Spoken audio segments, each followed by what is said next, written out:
to introduce Kevin, our next speaker, in regard to what employers are seeking.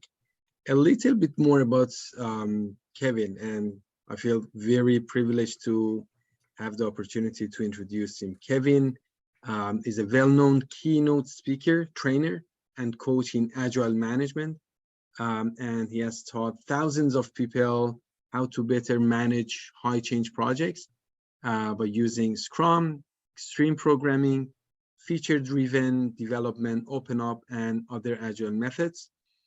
He is a frequent presenter at conferences and private corporate events, he always fascinates the audience with great stories from his own experience. So the great thing about Kevin is he's leading by example. So he not only teaches others how to run projects better in agile fashion, he also shares his knowledge by writing around 20 books, audiobooks, and DVDs. He has taught several years at the University of Toronto, and he won the Excellence Award for teaching at U of T. And he's a regular guest speaker in software engineering and project management classes in other universities. So he got his BA from University of Western Ontario and master's in project management from George Washington University. He's a certified project management professional, and his competency is certified by IBM as a certified executive project manager, by the International Project Management Association as a senior project manager level B. He is an active member of several different associations: Project Management Institute of US, Information System SIG, the American Society for Advancement of Project Management, the Association for Project Management in UK, and the Project Management Association of Canada, where he is a founding director. It's my honor to introduce him. If you had any question in regard to agile project management, agile development, any troubled project, he's the right person to reach out to, and he's always open to support and provide advice. With no further ado, I pass it to you, Kevin. Great. Thank you very much, Morteza. Wow, I'm privileged to be here, and it was rather embarrassing to hear all that read out. Anyway, thank you. Thank you so much. I'm honored. So today, the presentation is going to be focused on something I think is very, very important to me, and I think a lot of people, which is how do you know what project management certification is best, right? There's so many different options out there, so many different directions we can take our career in, but which are the ones that the employers are really looking for? And the answer is competence, really. They want competence. So today, I'm going to talk about the fundamental difference between knowledge and competence, how different project management certifications assess against one or both of these elements. And I'm going to show you which ones are the most valuable to employers, what they're exactly looking for in our market. That's my goal for this presentation. So Morteza, oops, where's my cursor here? Why am I stuck? There. Morteza already told you about me. I've got lots of certifications, written lots of books. I'm classically trained as a project manager, but also have all the agile certifications and training and stuff as well. And one of the things that I've learned, you know, I know a few things about project management over the years, right? With all this work, I've learned a lot about project management. So, and I've been heavily involved in the training and certification field of project management for a long time as well. So I've got some good background on this that I'm going to bring into the discussions. So I'm going to start with something interesting here. I'm going to say there's a big difference between knowledge and competence. Knowledge is possessing an understanding of some of the concepts or facts, some of the stuff that you need, maybe some of the skills you require to perform some kind of work, right? Knowledge, that's what knowledge is, right? Understanding about this material. Knowing is one thing, but doing it is something completely different. And competence is the ability to apply the knowledge time and time again in the right way to achieve specific objectives. So knowledge is having the capability, competence is being able to use that capability to achieve some outcome, right? Knowledge is knowing how to work properly. Competence is the ability to do the work properly. Now, many experts agree that a well-rounded project manager needs 3 types of skills in his or her toolkit. PM technical skills. These are the PM specific knowledge and skills that PMI describes in their PMBOK guide, for example, like earned value management, risk management, critical path methods, things like that. They need general business skills. So this is an understanding of how we apply project management in a specific industry, some basic things like legal concepts, contract law, health and safety regulations, understanding your industry, marketplace changes, maybe some financial skills, reading financial statements, things like that. And the last one is soft skills, right? Things like leadership, negotiations, persuasion skills, presentation skills, conflict management, things like that. So a competent project manager needs to be well-rounded and needs all 3 of these skills to succeed. And any good competency assessment model should look at the holistic person to determine whether he or she has an adequate level of skill in all 3 of these areas. Right? To be competent, you need all of these in balance. That's the goal. Now, the problem is it's hard to measure that. So the Project Management Institute has a very similar view. Ever since the PMBOK guide took its first form in 1996, well, actually, the version 7 is quite different, but the prior versions, version 1 of the PMBOK guide in 1996, deliberately focused on only the PM specific skills, right? Look at this diagram. I took it from the first version of the PMBOK guide. It shows that project management knowledge and skills may overlap with general management knowledge and skills like business acumen and leadership, and application domain-specific knowledge and skills, such as software development or pharmaceutical development or construction projects.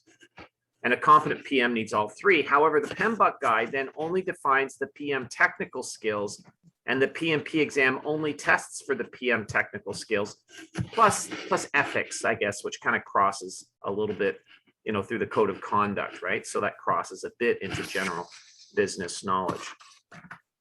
And that becomes part of the problem, right? The PMBOK guide only looks at technical skills primarily. That's what they're assessing on the exam. And the other skills kind of got left out for a bit.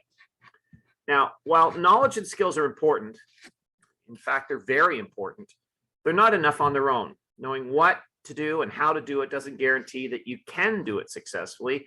Even if a project manager has skills from all 3 areas, without demonstrating that you've applied them in the past, who's going to hire this person in the future? Right? The fact that you read a book on something doesn't make you competent, doesn't make you an expert. There's just too much risk that the person won't be able to apply those skills properly. Right? So knowledge is good, but business wants an assurance of competence, right? Full competence. A competent project manager is one who can repeatedly and reliably adapt the knowledge and skills to real-world scenarios and apply them to make their projects more successful. This is what business really needs. And competence greatly outweighs knowledge in terms of its value. Okay, so let's talk about that a little bit more. So while the PMP exam requirements do go beyond just knowledge and skills, they ask for experience requirements to go write the exam, right? There's no check to see if the experience was actually on successful projects. You could accumulate the required number of hours of experience running completely disastrous failed projects. So they're looking, you could be the world's worst project manager and qualify simply because you've accumulated enough hours of failure in project management that would entitle you to write the PMP. And that's the challenge, right? The PMP isn't a guarantee of competence. It's nice, it's good. It shows you they know some standard stuff about project management. It knows people have a certain amount of experience, but there's no assessment of whether they're any good at project management. And that's what business really wants.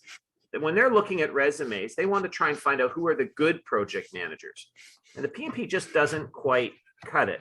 For a long time, it was one of the few options out there. So it got big really quickly. But as any good employer knows, just having your PMP doesn't make the person a star. You could have some really poor project managers with their PMP. right? Combine this with the fact the PMBOK guide and the PMP exam primarily cover just one of those three areas that you need to be competent, and that we have a model that's really lacking. So with the adoption of the PMI talent triangle several years back, PMI started to address this gap, but still remains significantly behind IPMA or JPMF or AIPM in Australia and other international project management standards bodies who have a little bit more robust of a model. In light of the business's pressure to start looking at all these factors, right, needed to assess competence, and looking at the approach of other standards bodies, PMI determined that further revisions are needed to the conceptual model underlying its certification regime. And as the quote on the screen shows, PMI publicly stated that technical skills are simply not enough. Business wants leadership and other soft skills plus business skills in their project managers' toolkits. So they developed the PMI talent triangle. Now, this talent triangle was developed several years back. It consists of three areas of knowledge and skills, here represented as sides to a triangle rather than having overlapping circles, but it's telling you the same stuff. We need technical project management, or what I've been calling the PM technical skills. You need leadership, which is what I've been calling the soft skills or behavioral competences. And you need strategic and business management, which is what I've been calling general management skills or contextual competences, right? You need all three to be successful. So PMI research has determined, for example, that on very complex projects, it's not excellence in PM technical skills that determine success, but rather leadership skills. This shows that a greater emphasis on developing what have traditionally been referred to as soft skills may be the distinguishing characteristic between, good project managers or even the average project manager and the highly successful, competent project managers, the best ones that the business is trying to identify. PMI research suggests that a certain level of technical PM knowledge and skills, as well as business knowledge and skills, is necessary to be considered a competent PM, but it's the soft skills like leadership that are perhaps more important to the successful careers of our most senior project managers, the one who get assigned to the most complex, most interesting projects. So what do we do about this? Well, oops, jumped ahead here. The IPMA, the International Project Management Association, they're a standards-setting umbrella organization overseeing national project management bodies in many countries, kind of like the United Nations of national project management associations, right? Where those associations can come together, resolve differences, come up with agreements on international rules and standards. Think of them in that way. They developed something called the ICB, the International Competence Baseline. So this is their international standard for how to measure project management competence. And they break down the knowledge and skills a PM needs into these three areas. Think of the ICB, the International Competence Baseline, kind of like the PMBOK guide of the IPMA, right? Similar kind of concept. So they break it down into these three areas: the technical competences. They got 20, and this is version 3. They're currently on version 4. I'll talk about version 4 in a second. They got 20 technical competences. They have those contextual competences, which are like those business acumen, business skills, right? 11 of those. And they have soft skills, behavioral competences, and they've identified 15 of them that project managers need. So instead of having your 11 knowledge areas that the PMBOK guide was talking about that were all focused on technical competencies, IPMA says there's actually 20 technical areas we need to know, plus all this other stuff. They have a total of 46 areas that project managers need to understand in depth. So it's a much more holistic, more in-depth and broad view of what project managers need to be good, to be competent. So let's just take a look for a moment now at how that maps to the PMBOK guide knowledge areas. Now this all goes out with version 7 of the PMBOK guide, so I'll get to that. But looking at version 3 of the PMBOK guide, IPMA's International Competence Baseline covers all of PMI's PMBOK guide knowledge areas, all of them, plus 36 additional competence elements that PMI doesn't address at all in their standards, right? But which everyone admits PMs need to be good, right? So clearly, IPMA's competence-based model is far more comprehensive than PMI's knowledge-based model, right? They're assessing whether you've memorized some stuff and can write a test. So that's why there's been some movement recently. PMI recognizes that other international associations have more complete models. They're covering more of the project life cycle. They have more understanding of competence, and PMI has been strategically working towards this broader picture of project management. They brought in the upfront stuff, gathering requirements, defining the scope of a project, analyzing and working with the stakeholders at the beginning to get that project definition piece with their PMI-PBA, the business analyst certification that PMI offers. At the end of the project, right, we're talking now, another thing you need is benefits realization and change management skills to obtain the benefits of the project. Those are starting to appear now in the new version 7 of the PMBOK guide. PMI is starting to create this broader view, end-to-end view of a project across its entire life cycle, whereas historically it was just looking at the execution phase of the project, right? The build phase. Now we're looking at the initial upfront definition. We're looking at downstream implementation and rollout and benefits realization. We're looking at the whole view of a project. Well, these other associations have always had that broader view. Let's take a look at version 4 of the ICB. Instead of this I model with these 3 areas, they've changed it to a slightly different model. The I's are still there at the corners of the triangle, but they've created a circle model and they've renamed it. Instead of technical, behavioral, and contextual, they've now called it practice, people, and perspective. They just come up with some fancier names to help people stay focused, but it is still describing the same general concept of that broader, more holistic view. They've also adjusted. They combined some elements and they separated some, and they jiggled those competence elements around a little bit based on feedback that they were getting from people. Well, PMI also just released a year ago or so, version 7 of the PMBOK guide, right? Their standard, which removes the knowledge areas from the publication completely. There's no more knowledge areas in the PMBOK guide version 7. All those 10 knowledge areas have been moved out and put into something called Standards Plus, and has instead replaced them with something called performance domains. But their certifications based on the standard are still knowledge-based assessments, and that's a challenge. In fact, PMI was struggling with this. People were asking, which PMBOK version should I buy? Version 7 is so different. Is the exam now based on version 7? Well, officially kind of, yeah. Some of the version 7 questions are phasing into the exam, but there's still a lot of really good content based, maybe a majority of the content based on some of those knowledge area subject matter that they've removed from the PMBOK guide. So people needed access to Standards Plus and everything. So just recently, PMI has released a digital document, which is what they call process standards guide or process excellence guide or something like that. And what it was is all the stuff except for the knowledge areas from the old version 6 of the PMBOK guide put into a book. They updated it. They made some changes. There were some edits, but they took all the non-knowledge area stuff, put it into a guide. All the stuff about the tools, inputs and outputs, and the process groups and all that stuff still exists now in a new supplement to version 7 of the PMBOK guide. It's a 90-page supplement. It's still a lot of content, right? So they're trying to help people because people were struggling. Do I buy version 7? Do I buy version 6?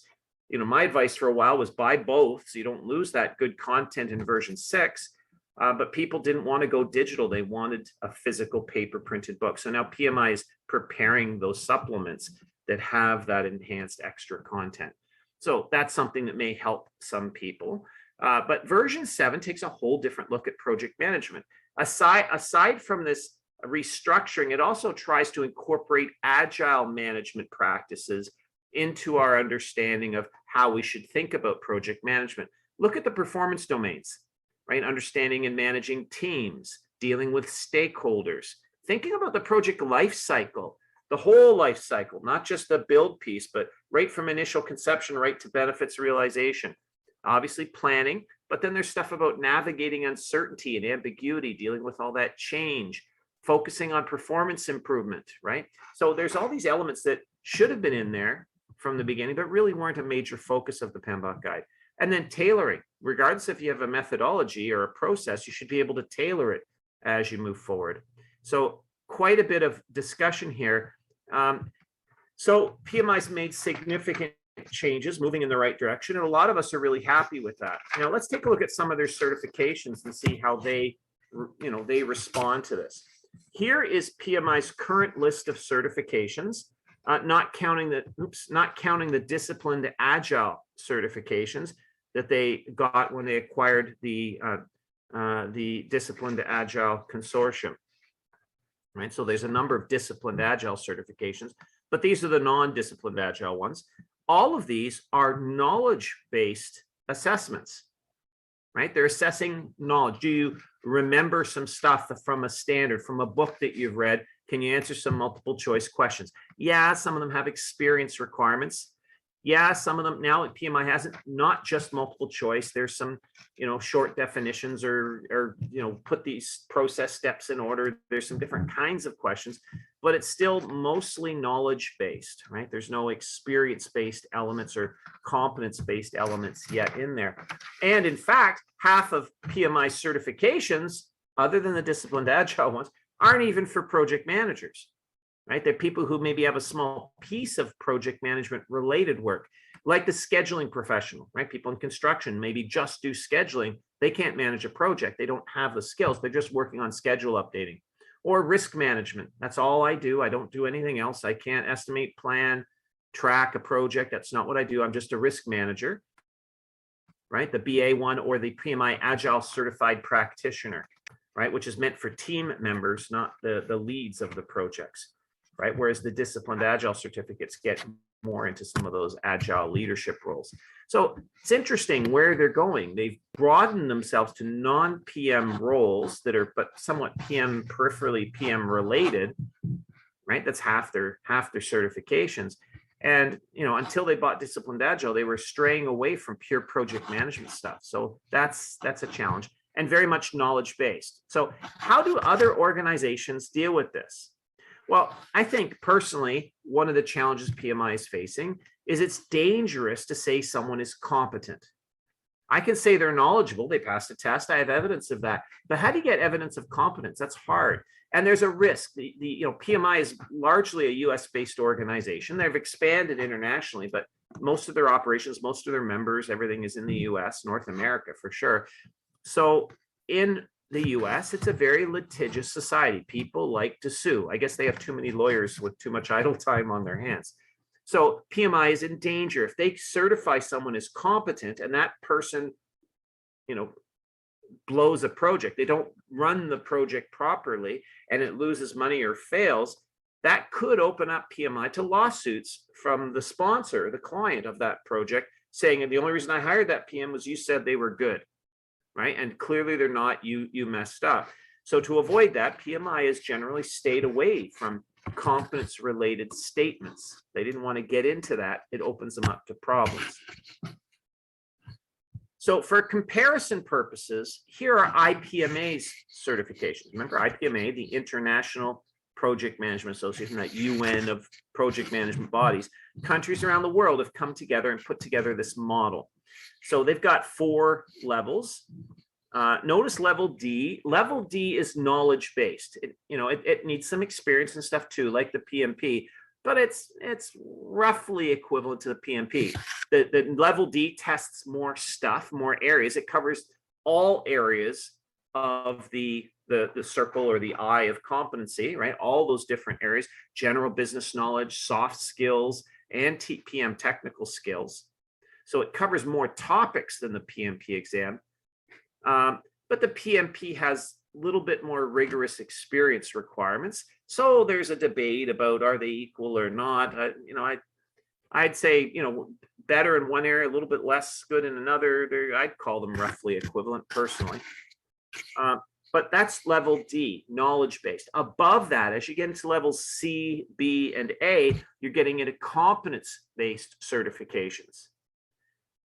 Right? So they're measuring your ability to apply project management knowledge in your real life work environment. They're measuring your ability to perform, to produce results, and to use your knowledge to generate business value. And this is what businesses are really looking for when they hire a PM.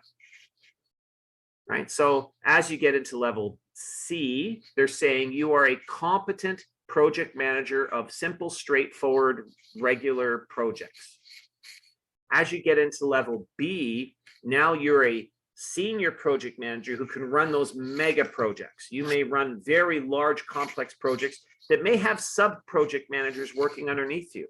So you may have other level B or C project managers working within your larger program, if you want to call it that. And level A is meant for very senior people. So you're working on incredibly large, complex projects. You might even be director of projects, running a PMO for an organization. You might be in charge of entire project portfolios or extensive programs. So for example, you are running the program for producing a new airplane. So there will be engineering projects, construction projects, avionics projects, all kinds of stuff going on around regulatory projects, all kinds of stuff going on.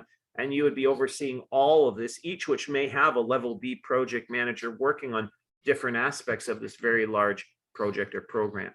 So that would be a level A role. So VP or director level, very high senior people. IPMA also recently launched competence-based certifications for PM consultants, coaches, and trainers. And these are all available in Canada, by the way, through PMAC, the Project Management Association of Canada. And there's a level C, B, and A. There's no D because nobody wants to hire a consultant who's read about project management but never run a project, or a trainer who knows nothing, who may know some theoretical concepts of project management, but who's never done it and can't answer any tough questions on it because they have no experience, right? So level D is largely irrelevant for the consultant, coach, or trainer, but we can get into level C, B, and A for these kinds of certifications as well. Roughly equivalent in terms of level of seniority and experience and all that. These are all competence-based certifications. Right? The intent is that when you're hiring somebody who's competent, you're getting, the best of the best. You're getting people who can do it, have done it, have proved it time and time again. Now, in an independent study comparing different PM certifications, Stacy Goff, an IPMA competence-based certification, scored significantly higher than PMI's knowledge-based certifications for their effectiveness in assessing what businesses are actually looking for in a PM. So if you're planning your own career roadmap, I'd recommend pursuing one of these competence-based certifications. This is especially important with globalization. In North America, we're in PMI's backyard, right? And it's hard to function as a PM in this market without having your PMP because it's an expected minimum. It's an expected threshold. But, with 500,000 or more PMPs running around out there, how do you distinguish yourself? How do you stand out above the crowd? And that's where you can look at some of these competence-based certifications as well. And outside of North America, as you're dealing with organizations that maybe run out of other countries or have branches in other countries, these IPMA certifications become more valuable. In some countries, it's almost required. You can't work in some of these countries as a PM without their IPMA certification. And, if you're working for global organizations such as Siemens or a Royal Dutch Shell or Deutsche Telekom or something like that, you may be required to get IPMA certified in order to get good job assignments or promotions. So I just wanted to point out that these IPMA certifications are something you might want to look into. They're available in Canada or in the US from the IPMA USA organization, American Society for the Advancement of Project Management. I am a licensed, accredited competence assessor through IPMA. So I can certainly answer any of your questions about what's required or what's involved in getting these certifications if you want. Any thoughts, comments, questions about these? I'm open to your questions now.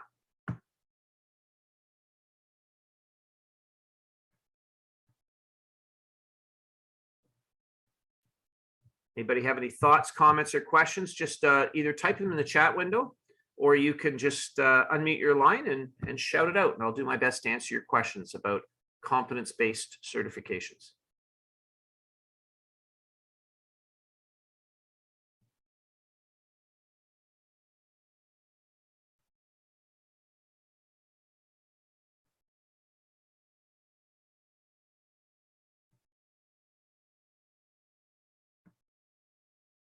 While we're waiting for those questions, I want to make one point really clear. I am not speaking out against PMI and their certifications. The PMI certifications do a really good job of measuring PM knowledge. May not cover all the areas that the IPMA knowledge-based certification level D that it checks, but they do test the topics that they do cover. PMI covers them very well, very much in depth. They do a great job there. So the PMP is a good certification as a foundational, as a starting certification as a PM with some experience. But as I said, to move up through the career path, you got to prove to employees that you're good, and that's where some of these competence-based certifications help. Okay, I got a question that came in. The question is, how long does it take to become an IPMA level D, C, B, and A? Great question. So level D, the knowledge-based one, and let me just go back a slide or two, back to that screen, so we can look at the diagram. Level D is the simplest to get. To get a level D, it's essentially fill out a form about yourself, about your background, your education. You're going to have to fill in a self-assessment. The self-assessment is really scoring yourself against these competence elements, these that are in the International Competence Baseline, currently version 4. So you're going to have to score yourself, both your knowledge of these elements and your experience using them, and you're going to be asked to score those separately. So you may have lots of knowledge, you've read about it, but you've never used it. So you'd have high knowledge, low experience, or vice versa. You may have never formally studied something, but you learned on the streets. So you may have low knowledge, but high experience. So they want to understand how you score yourself against these. Then you write this test.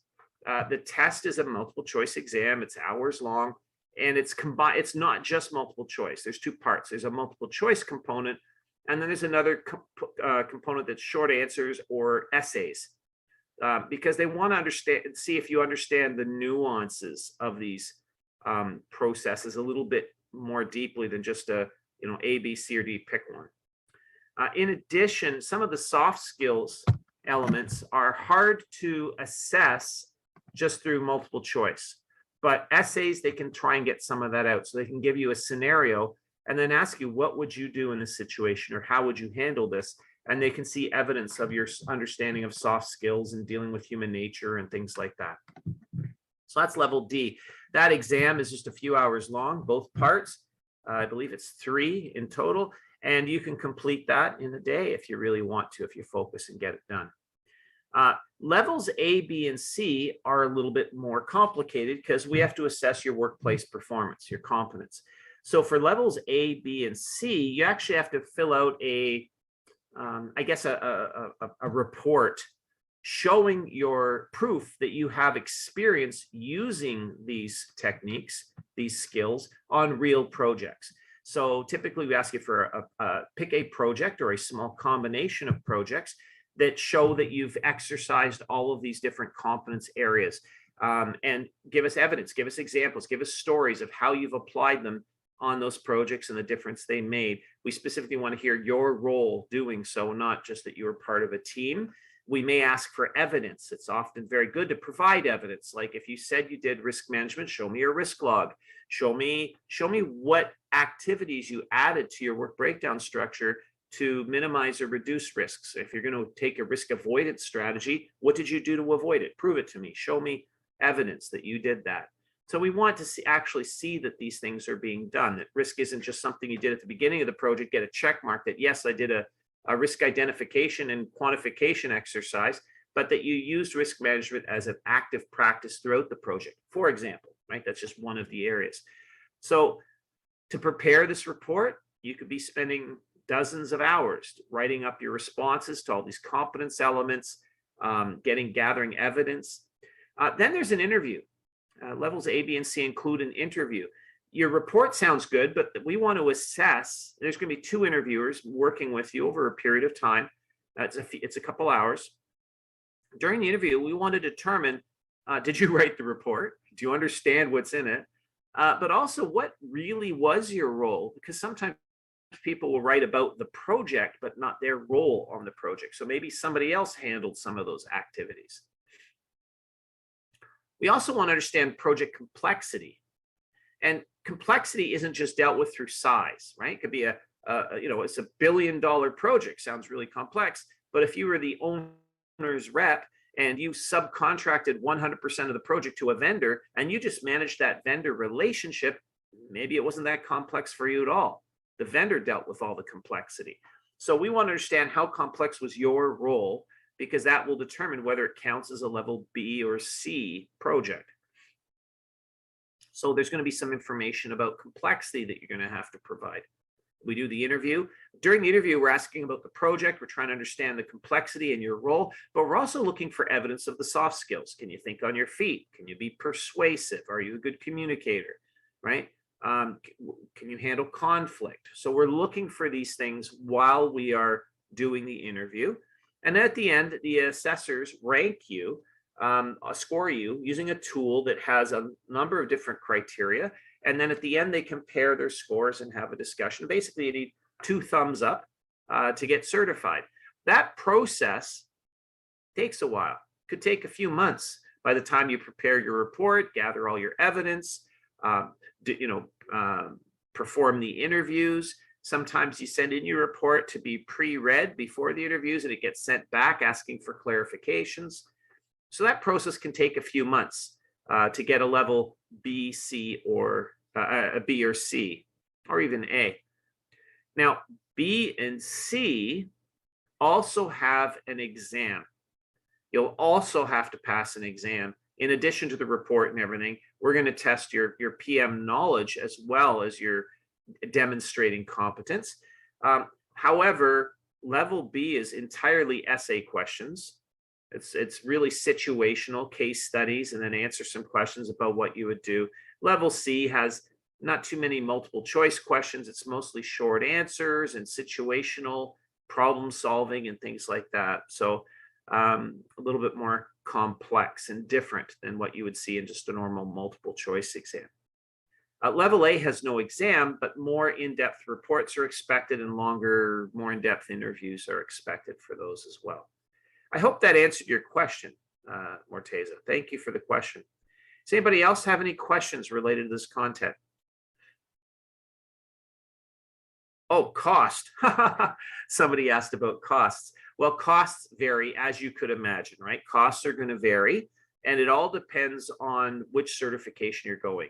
And they change over time. But you'll find that the level D, right, the knowledge-based certification in Canada is priced roughly the same as a PMP exam, or even slightly less sometimes if there's a promotion on or something like that. So you're looking anywhere from, say, $400 to $500 Canadian, typically $550, somewhere in that range. So roughly equivalent to the PMP exam. Sometimes it's on sale for $350 Canadian. You can get it if there's a promotion or something before the end of the year. They'll try and squeeze in a couple or something. So there's an option there. Level A, B, and C are getting more costly now because people are going to have to read your report. You're going to need 2 interviewers to assess you and go through your report in detail and ask questions over several hours. And they have to rank you and then write a report on you to provide to the board with a recommendation. So those are typically anywhere from, say $1,200 to even a couple $1,000 to go through those processes as well. So they're a little bit more expensive. You don't have to pay all at once. You can pay in stages as you work your way through the process. There's progressive payments that you make along the way to sort of spread out the costs. But that's what it looks like for levels A, B, and C. But as I said, that's what businesses are really looking for. Okay, excellent question on cost. Any other questions? You can go to the PMAC website if you want to see the actual cost schedule. You go to the PMAC website, and across the top bar, it has certification. You click on that, choose competence certifications, and you'll get a page about the confidence certifications. There'll be a button that says something about current fee schedule, and you can download that.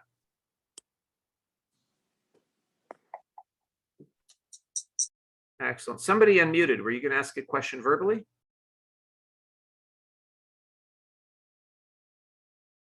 Go ahead if you want to.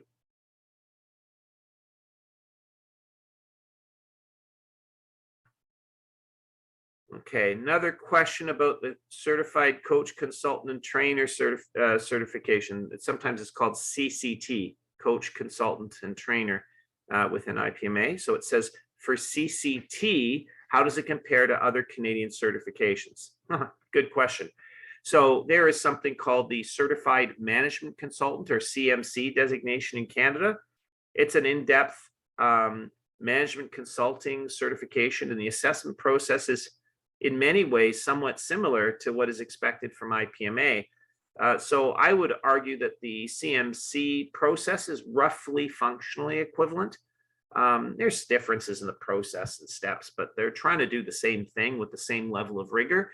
So if you're interested in your CMC, you would probably, if you were getting your CMC, you'd probably qualify as a level A or B CCT from IPMA, I'm guessing. It could be a level C if you're junior, but most people I think that apply for the CMC would probably fall into level A or B category through IPMA. So that's something you might want to look for. It'll probably, it's just another approach, and it's more recognized internationally. If you have certain trainer certifications, like the Langevin certifications or something like that, or a certification through information for performance and learning, I for PL, that used to be, what was it called? The CSTD, Canadian Society for Training and Development, that old organization. If you have one of those trainer certifications, then the IPMA level A, B, or C should be a breeze for you. I would imagine it would be pretty straightforward to fill out the paperwork, sit the interview, and get certified. So I would encourage people to look into those. They are relatively inexpensive. The CCT, the Certified Coach, Consultant, and Trainer certifications are very reasonably priced currently. They're measured in the hundreds of dollars, not the thousands, and they're functionally equivalent to the other IPMA certifications in their levels. So if you get a level A certified executive trainer or a level A certified executive consultant and coach, it's considered a level A, just like a certified program director or certified portfolio director is. So you still have that level A highly senior level certification for a lot less money and a lot less investment in time in filling out all the paperwork. That price differential, that gap is a current opportunity. It will go away over time. I'm sure the price will come up, but for now, that's something you might want to look at. Any other thoughts, comments, or questions about competence-based certifications?